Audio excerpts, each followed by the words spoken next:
afternoon. You can probably tell by the title of this video what it's going to be all about today. I'm really going to start at the beginning. Been returning to work, to the office, which involves driving at the moment. It's a little bit too far to bike till next week.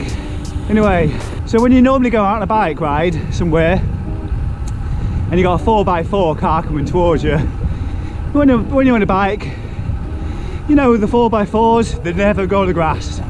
The bastards out there. So today, when I had to go across the roads in the car on a single track road, the car coming towards me was a 4x4 driver, and he doesn't know I'm a cyclist. So did I move? Did I bollocks? And he had to go the grass. So back at you. Anyway, now I've got that off out of my system. People, motorists, are driven by the media, the BBC, ITV, they're all guilty of being anti-cyclists, anti-active travel. So here's a couple of examples of stories that pissed me off recently. Just going to pull in. Anyone who's a regular viewer of the channel will know this view well. I stop here regularly here in Binbrook. Beautiful view there, Binbrook off in the distance. So yeah, there's been two stories in the news recently. One's national, the other one's more regional.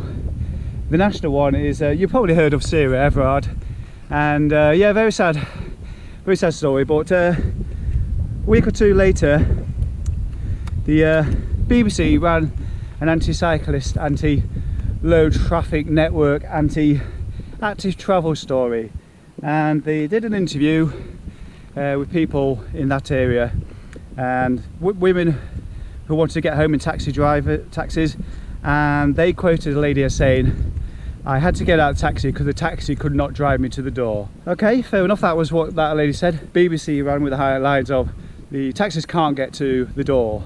Low traffic networks do not stop motorists, residents, buses, taxis getting to the door. That woman should have said, "I'd like to be dropped to the door, please," and it would have been no problem. But the BBC decided to perpetuate that story and say low traffic neighbourhoods are stopping people getting to their houses. So that pissed me off. Before Christmas, there was no one particular story that stood out, but this was on BBC Look North, Look East Yorkshire and Lincolnshire, I think is the area, and a certain presenter, and his name is Peter Levy.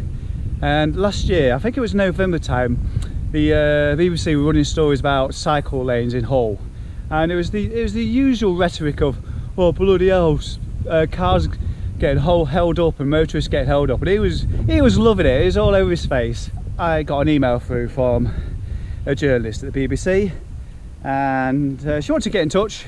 She reached out via Twitter as well, and I composed a nice little email together saying the reasons why I did it, because I want to stand up for commuters and active travel, and you know, 69% of Hull Daily Mail readers said it was wrong to close the footways. Then I gave this journalist my phone number. I thought, I'll speak to her. You can use what I've put in the email, what I might put in a video online, and the statement I was just giving you over the phone. Okay, it's Wednesday today. Haven't heard anything from the BBC in regards to Richard Lake supporting active travel. Have I bollocks? So at the end of the phone conversation, she asked me, "We'd like to get you on TV. Would you like to be in the show?" And I said, "I won't go on BBC if you pay me." That Peter Levy, he doesn't like cyclists at all, so why the hell should I go on BBC Look North? So she just laughed it off, and I'm like, yeah, you laugh it off all you like. I know it's true. Oh, getting out of breath. I mentioned Hull Daily Mail earlier, didn't I? Reach PLC. They have Leicestershire Live, Hull Live, Grimsby Live, everything else we're live in the UK. As far as Hull Daily Mail concerned, this particular story, they've been well rounded, they're not being biased against the cyclist or the walker. People wanting to get across the bridge, they've been pretty open and not attacked any sort of groups. It's a sensitive subject all around. Can just imagine if I wasn't a road cyclist going for a leisurely ride, I was just on hybrid or mountain bike, just in a pair of jeans. What if I was a commuter going across that bridge? But the BBC rang me. The minor inconvenience of not being able to get around the bridge. What do you think? So as you can see, I'm not really talking about this ride today. It's an after work ride. One of many I've done around here in the Lincolnshire Wilds. If anybody wants to watch the end of this video, then fantastic. So I'm just heading back towards Wold Newton now in the valley, and then I'm just gonna probably get to East Ravendale, maybe, I don't know. I'm gonna have to hanker left somewhere and go back to the car. It's only gonna be a short ride. And just to answer the question, I'm really doing it for the publicity. It's a publicity stunt. Only to highlight active travel and jumping on bikes. I'm not getting any monetary gain from this. Oh yeah, but you get loads of views. Seriously, I think when this is all died down, I'll be looking for maybe $10 on this one video. So this video was always going to be about the weekend we've just gone.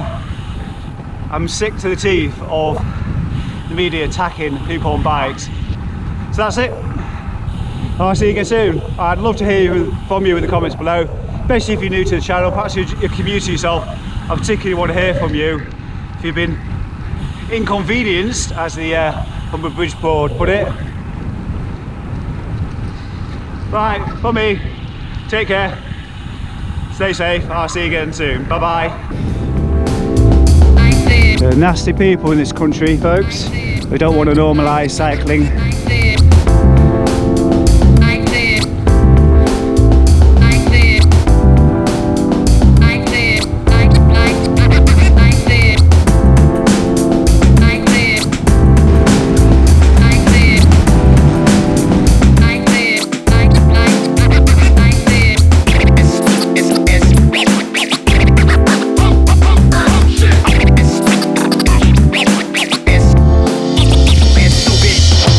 Soldier, got my hood diploma, shawty bend it over, shawty bend it over, never lied about a thing, but there's some things I never told you. Flow is dope as coke and weed, I'm rolling with La Cosa Nostra.